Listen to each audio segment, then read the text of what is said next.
अब इसमें कसूर जो है वो दरअसल इन दोनों का नहीं है। कसूर दो बड़े जो हैं उनका है। जो दो बड़ी पार्टियों के सरबराहान हैं वो आपस में किसी फैसले पे नहीं पहुंच सके। तो जब वो किसी फैसले पे नहीं पहुंच सके तो हमेशा की तरह जो सियासतदानों के आपस के जो इख्तलाफात हैं उसका फ़ायदा उठाया गया और नवारुल्लाह काकड़ साहब को ले आए। और ज़ाहिर बात है फिर कोई ऑप्शन नहीं था तो यही साहब जो है उनको बना दिया गया है। अब जो आपने एहतसाब की बात की है तो मैंने लफ्ज़ एहतसाब कहीं इस्तेमाल नहीं किया। उसकी वजह यह है कि ये जो निगरान हुकूमत है इसका मैंडेट नहीं है एहतसाब, इसका मैंडेट सिर्फ इंतखाब है और इंतखाब भी 90 दिन के अंदर। अगर आइन के लिहाज जो कि बहुत कम लोग चलते हैं, इसलिए मैं थोड़ी सी लिबर्टी लेते हुए ये बात कहने की गुस्ताखी करूँगा कि हम पाकिस्तानी हैं, हमें थोड़ी सी शर्म आनी चाहिए, थोड़ी हया आनी चाहिए। और ये 50वीं सालगिरह है इस आइन की, लिहाजा इस आइन के एहतराम में सिर्फ एक छोटा सा हमें काम करना चाहिए कि ये जो इलेक्शन है ये 90 दिन के अंदर करवा दें हम। लेकिन लगता यह है कि ये 90 दिन के अंदर नहीं होगा। तो इस केयर टेकर गवर्नमेंट का 90 दिन के अंदर इलेक्शन के अलावा और कोई मैंडेट नहीं है। लेकिन क्योंकि अनवारुल्लाह काकड़ साहब जो हैं वो अब निगरान वज़ीर आज़म हैं और उनका कोई पॉलिटिकल स्टेक नहीं है, उन्होंने लगता नहीं है कि मुस्तकबिल में कोई पॉलिटिक्स वगैरह करनी है, तो वो जो भी है उन्होंने अब बतौर निगरान वज़ीर आज़म करना है या उनसे करवाया जाएगा। मुझे लगता ये है कि आने वाले कुछ दिनों में आप देखेंगे कि अक्रॉस दी बोर्ड अकाउंटेबिलिटी की बहुत बातें होगी जैसी कि हमेशा की जाती हैं। और इस चक्कर में रगड़ा तो उन्होंने तहरीक इंसाफ को लगाना है, लेकिन ज़रा उस रगड़े को ग्लोरीफाई करने के लिए कि बड़ा क्रॉस दी बोर्ड हो रहा है, तो कुछ लोग नून लीग से, कुछ पीपल्स पार्टी से, कुछ JUI से, उनको भी थोड़ा रगड़ा लगाएंगे और ये इसी निगरान दौर में होगा। मीर साहब, आपकी मौजूदगी में हम जैसे स्टूडेंट को फ़ायदा उठा लेते हैं। आप क्या समझते हैं जो साबक हुकूमत PDM की पॉलिसियाँ थी उसी का तसलसल जारी रहेगा आगे? और दूसरा, क्या आप 3 महीने में जो जैसे आपने कहा आईनी जिम्मेदारी है, साफ शफाफ इलेक्शन मुमकिन होंगे? आपका तजर्बा क्या कहता है? भट्टी साहब देखें, आप मेरे बहुत पुराने मेहरबान हैं। ये जो आपने मुझे सवाल किया ना, इसका जवाब आपके पास है, लेकिन अब आप चाहते हैं कि मैं भी अपनी ज़ुबान से कुछ बात निकालूं। बड़ा ज़बरदस्त तरीके से आप जो है वो मुझे घेर घार के सवाल कर रहे हैं और मैं अब दिल को मजबूत करते हुए आपके सवाल के जवाब में यही कहूँगा कि इलेक्शन तो होना चाहिए 90 दिन में, लेकिन लगता यह है कि ये 90 दिन में इलेक्शन नहीं होगा, क्योंकि अगर 90 दिन में होना होता तो अनवारुल्लाह काकड़ साहब निगरान वज़ीर आज़म ना बनते। लेकिन वो जो आपने कहा ना कि क्या इस नई निगरान हुकूमत की पॉलिसी PDM की पॉलिसीज़ का तसलसल होगी, तो भट्टी साहब गुस्ताखी माफ़, वो PDM की कोई पॉलिसी नहीं थी।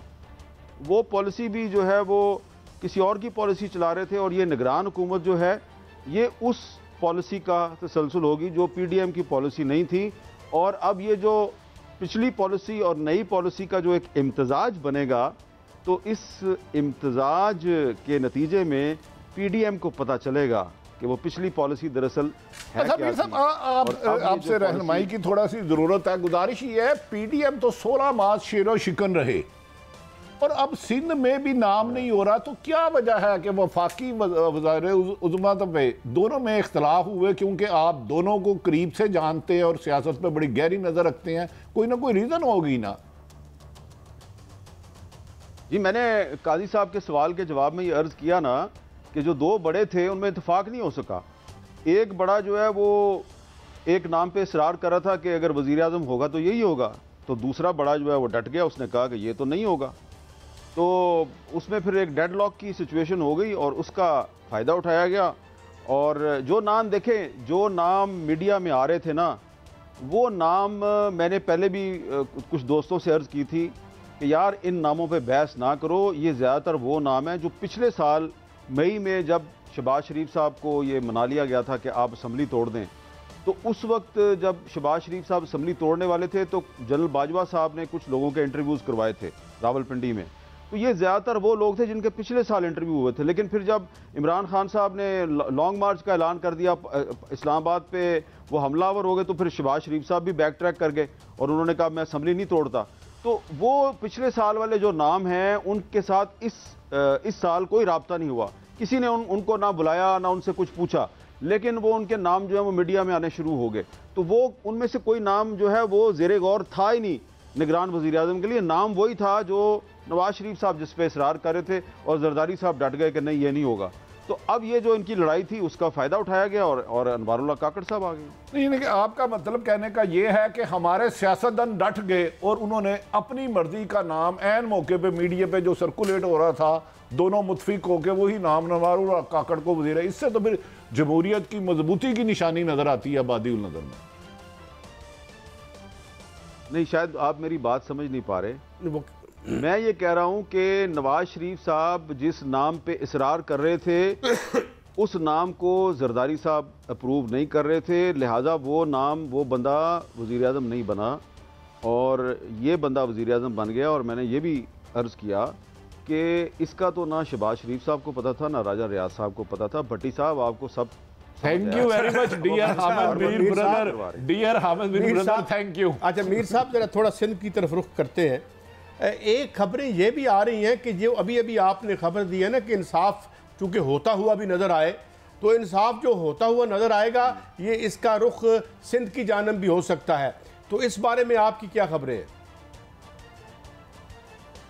भाईजान काजी साहब, ये जो 16 माह का जो पीरियड था ना, तो इसमें सिंध में तो जो हुआ वो हुआ, वो तो सिंध में तो 2011-12 से पीपल्स पार्टी की हुकूमत है ना।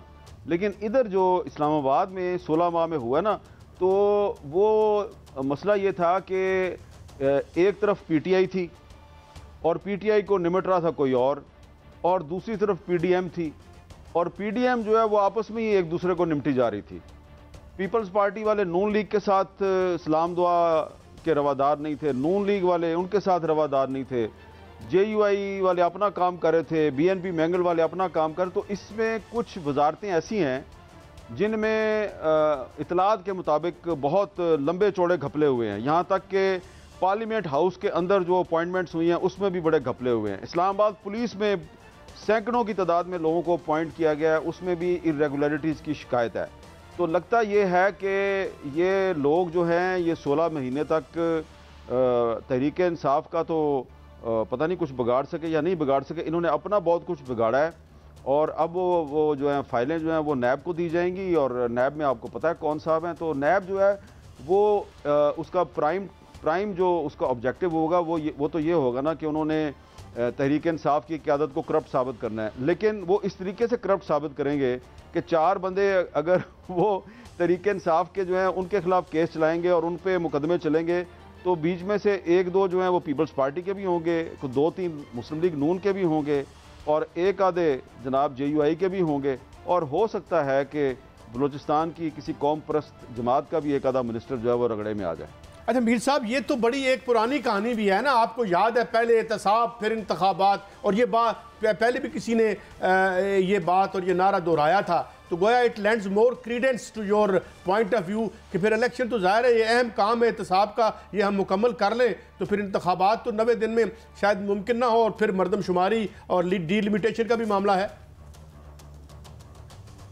मेरे भाई बात यह है कि मैं पहली दफ़ा आपके प्रोग्राम में आया हूँ, तो मैं हालात की नज़ाकत को समझते हुए सिर्फ इतना कहूँगा कि ये जो एहतसाब का नारा है ना, बेरहमाना एहतसाब, ये नारा सबसे पहले जनरल अयूब खान ने लगाया था। फिर ये बेरहमाना एहतसाब जो है इसका नारा याह्या खान ने लगाया और उसने बहुत से ब्यूरोक्रेट्स जो हैं उनको नौकरी से निकाल दिया। फिर यही बेरहमाना एहतसाब जनरल ज़ियाउल हक ने शुरू किया और फिर बेरहमाना एहतसाब, मुझे आज तक वो प्रेस कॉन्फ्रेंस याद है जनरल परवेज़ मुशर्रफ की, पीटीवी हेडक्वार्टर में उसने जो उनका जो ऑडिटोरियम है वहाँ पे प्रेस कॉन्फ्रेंस की थी और उसने नैब बुलाने का ऐलान किया और बड़ा वो कहते हैं मटकते हुए उन्होंने कहा national accountability bureau NAB, we will nab the politicians.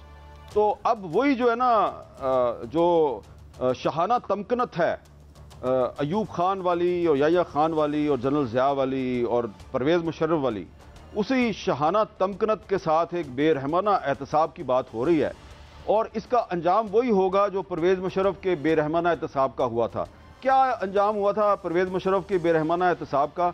आप और भट्टी साहब तो उस वक्त सहाफ़त में ही थे ना, हमारे बहुत से जो नौजवान दोस्त हैं वो सहाफ़त में नहीं थे। परवेज़ मुशर्रफ के बेरहमाना एहतसाब का अंजाम ये था कि एक पीपल्स पार्टी में से पीपल्स पार्टी पैट्रियट बरामद की गई और मुस्लिम लीग नून में से मुस्लिम लीग काफ बरामद की गई। तो अब जो उस बेरहमाना एहतसाब का जो प्राइम ऑब्जेक्टिव है वो ये है कि ये नून लीग और पीपल्स पार्टी और दीगर पार्टियों में से कुछ जो इलेक्टेबल्स हैं उनको निकाल के कुछ थोड़े इस्तेकाम पाकिस्तान पार्टी में भेज दिए जाएं और कुछ जो है वो परवेज़ खटक के हवाले कर दिए जाएं। अल्लाह अल्लाह खैर सरप्राइज़ होगा मीडिया के लिए भी, और ये जो पॉलिटिकल पार्टीज़ हैं ना, पीपल्स पार्टी, मुस्लिम लीग नून, इन सब के लिए सरप्राइज़ होगा। थोड़ा सा इंतज़ार कर लें तो सरप्राइज़ का ज़रा मज़ा। देखिए ये पाकिस्तान जो है ये उनका मुल्क है, उनको पाकिस्तान ज़रूर आना चाहिए, लेकिन वो ये ज़रा देख लें कि जब वो पाकिस्तान आएंगे तो हालात उनके लिए कितने साजगार होंगे, क्योंकि वो तो बीमारी की वजह से पाकिस्तान से गए थे। तो ऐसा ना हो कि पाकिस्तान वापस आएँ और यहाँ पे कोई नई सियासी बीमारी उनके गले पड़ जाए, तो उनको ज़रा मुहतात रहना चाहिए। मैं बुनियादी तौर पे तो चाहता हूँ कि वो पाकिस्तान वापस आएँ, लेकिन उनको बहुत पहले वापस आ जाना चाहिए था। तो अब उन्होंने अगर इतनी देर कर दी है तो ज़रा देखभाल के वापस आएँ, और इसलिए मैं ये समझता हूँ कि ये जो तहरीके इंसाफ और पीपल्स पार्टी और मुस्लिम लीग नून तीन बड़ी पार्टियाँ हैं, कहीं ऐसा ना हो कि ये तीनों जो हैं ये कुछ दिनों के बाद बैकडोर चैनल से एक दूसरे से रब्ते कर रही हों, और अल्टीमेटली फिर तीनों की क़यादत जो है, बची खुची क़यादत इन तीनों पार्टियों की, वो एक ही ट्रक पे नज़र आ रही हो और मुतालबा कर रहे हो कि जल्दी जल्दी इलेक्शन कराओ। अल्लाह ताला हमें ऐसा मंजर दिखाने से बचाए। एक ब्रेक की तरफ बढ़ते हैं, हमारी गुफ्तगू जारी है, हमारे साथ रहिए।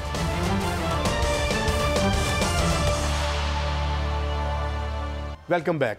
आपने जो अभी थोड़ी देर पहले बात की थी कि जो 3, 4, 5 एहतसाब हमारी 70-75 साल तारीख़ में हुए, तो उसके बतन से कभी पार्लियामेंटेरियन निकले, कभी कोई, तो इसका मतलब ये है कि ये तो एक अच्छे अच्छे लोग इकट्ठे करके बाकी तो सारे बेरोज़गार ही हो जाएंगे, और जो निकल आएंगे उनकी एक क्यू या कोई और नाम बन जाएगा, if I have not understood it wrongly. काजी साहब देखें,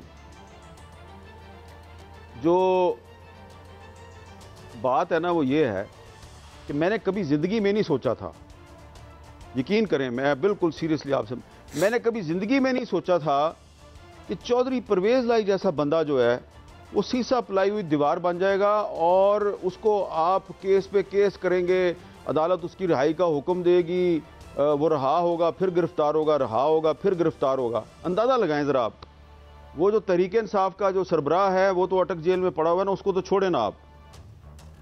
परवेज़ लाई के बारे में आप सोच सकते थे? तो अगर परवेज़ लाई जैसा बंदा जो है वो इस पूरे सेटअप को इतना टफ टाइम दे रहा है, तो आप खुद ही अंदाज़ा लगा लें कि आने वाले वक्त में अगर ये बंदा हीरो बन गया तो और कितने बंदे हीरो बनेंगे। इसलिए इस वक्त जो है ना एक खौफ की फ़ज़ा है, लोग बोलते नहीं हैं। कोई परवेज़ लाई साहब जो हैं इस वक्त जिस मुज़ामत का मुज़ाहरा कर रहे हैं, कोई उनकी तारीफ़ करने के लिए तैयार नहीं है, कोई उनको शाबाश देने के लिए तैयार नहीं है, क्योंकि शक है कि यार ये चौधरी साहब जो हैं इनका जो ट्रैक रिकॉर्ड है वो ऐसा है कि ये किसी भी वक्त चुटकी बजाते में या यू टर्न मार सकते हैं, लेकिन अभी तक तो नहीं ना मारा उन्होंने ना। तो इसलिए मैं समझता हूं कि परवेज़ लाई, ये जब तक परवेज़ लाई को नहीं तोड़ेंगे ना तो और भी बहुत से लोग नहीं टूटेंगे। और अगर ये सेटअप जो है, ये सारे लोग इन्होंने अगर परवेज़ लाई को हीरो बना दिया है तो फिर आप खुद ही सोचें कि इनके अपने पल्ले क्या है। अच्छा अमीर साहब, ये जो अटक जेल में एक सियासी जमात के चेयरमैन हैं, क्या समझते हैं जो माजी में उनके साथ पॉलिसी थी उसी का तसलसल रहेगा, या कोई बाहर या कोई नरमी हो सकती है, या वही सिलसिला रहेगा जो पिछले 16 माह से जारी था? देखें, पहली बात तो यह है कि मैं ये समझता हूँ कि ये अल्लाह की पकड़ है। जिस रौनक के साथ वो बतौर वज़ीर आज़म अपने सियासी मुखालफिन को धमकियाँ देते थे कि मैं तुम्हारा जेल में जो एसी है वो वापस करवा दूंगा, मैं तुम्हें मूँछों से पकड़ के गिरफ्तार करूंगा, मैं तुम्हें ये कर दूंगा, मैं तुम्हें वो कर दूंगा, तो ये इंसान जो है ना वो बाज़ औक़ात उसकी ज़ुबान से ऐसे अल्फाज निकल जाते हैं जो ख़ुद उसके लिए फिर एक रस्सी की सूरत में अल्लाह की पकड़ बन जाते हैं, तो वो उसमें फंसे हुए हैं। तो अगर वो तौबा करेंगे अल्लाह ताला से और जेल में रुजू करेंगे अल्लाह ताला से, अल्लाह ताला तो सबको माफ़ कर सकता है, तो हो सकता है अल्लाह ताला उनको माफ़ कर दे। लेकिन मैं ये समझता हूँ कि इस वक्त उनसे ज़्यादा जो सियासी मुज़ाहमत का इख्तियार हैं वो परवेज़ लाई साहब बने हुए हैं, क्योंकि उनके जो राइट लेफ्ट पे जो लोग थे चेयरमैन तहरीक इंसाफ के, वो तो सारे भाग गए ना। तो परवेज़ लाई को वो साहब कहते थे ये पंजाब का सबसे बड़ा डाकू है। तो पंजाब का ऐसा लगता है कि पंजाब का सबसे बड़ा डाकू जो है वो अब पंजाब में सियासी मुज़ाहमत का सबसे बड़ा इख्तियारा बन गया है और मैच पड़ गया है चेयरमैन तहरीक इंसाफ और परवेज़ लाई में कि कौन ज़्यादा मुज़ाहमत करता है। अब देखें कौन जीता। अच्छा मीर साहब, गुजारिश है, आपने कहा कि यह मकाफात अमल है, अल्लाह से रजू करे, अल्लाह तो रब्बुल आलमीन है, कुल कायनात का रब है, उसको ऊँग भी नहीं आती। 3 दफ़ा नवाज शरीफ की हुकूमत गई, 3 दफ़ा पीपल्स पार्टी की हुकूमत गई, उनकी क्यों जाती रही? सिर्फ मौजूदा PTI के चेयरमैन पर भी गिरफ्तारी थी और किसी पे नहीं आती ये गिरफ्त? देखे ना, बड़ा खूबसूरत सवाल किया मेरे भाई ने। आरिफ हमीद भट्टी साहब, ये जो अख्तर महंगल साहब ने परसों ख़त लिखे ना नवाज शरीफ को, वो आप ख़त पढ़ें। देखें नवाज शरीफ साहब जो हैं पहली दफ़ा वज़ीर आज़म बने और वज़ीर आज़म उनको किसने बनवाया आपको पता है, और उसके बाद जिन्होंने वज़ीर आज़म बनवाया उन्होंने उन्हीं के साथ पंगा किया, फारग हो गए। फिर दूसरी दफ़ा वज़ीर आज़म बने, जिन्होंने उनको वज़ीर आज़म बनवाया उनसे पंगा किया, फिर फारग हो गए। फिर तीसरी दफ़ा वज़ीर आज़म बने, जिन्होंने वज़ीर आज़म बनाया उनसे पंगा किया, फिर फारग हो गए। तो इसलिए मैं ये समझता हूँ कि उन्होंने भी अपनी गलतियों से सबक नहीं सीखा। और ये भाई साहब थे जो चेयरमैन तहरीक इंसाफ, इनको तो 2018 में जब ये वज़ीर आज़म बने थे तो मुझे अच्छी तरह याद है कि वज़ीर आज़म बनने के बाद जो मेरी इनसे पहली मुलाकात हुई थी बनी गाला में, तो मैंने इनसे कहा था कि वो गलतियाँ ना करना जो नवाज शरीफ साहब ने की हैं। तो उन्होंने पूछा क्या मतलब? मैंने कहा जिन्होंने वज़ीर आज़म बनाया ना उनसे पंगा ना लेना। तो इसने कहा मैं पागल हूँ। और उसके बाद फिर इन्होंने जहाँ पे अपना मुफाद था वहाँ पे उनकी बात नहीं मानी, कहते हैं और आपने जहाँ जो पे अपना फरमाया मुफाद नहीं था वहाँ पे उनकी बात मान ली।